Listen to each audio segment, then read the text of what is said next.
ძალიან ხშირად არის ხოლმე საქართველოში თუ ვინმეს მოდლად აკურთხებენ რაღაცნაირად ყველას გონია რომ მასზე გადმოდის ჭეშმარიტების ცოდნა ერს გულისხმობ თუ ის მოდელია წესი და რიგით ის უნდა იყოს განსწავლული ის უნდა იყოს წმინდა წერილის მცოდნე მაგრამ როგორც ადრე ისე ეხლაც აი ამ საჭიროება, მოქმედების საჭიროება, საიდუმლოებების აღსრულების საჭიროება მოდი ამას დავარქვათ ხორციელი, გარეგნული მოქმედება.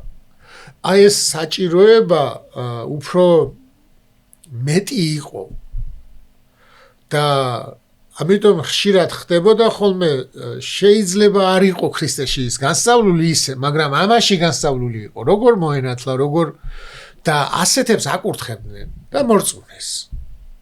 მაგრამ ყველა მოდელიში არ იყო, არასოდეს არ იყო ყველა მოდელი ღვთისმეტყველი.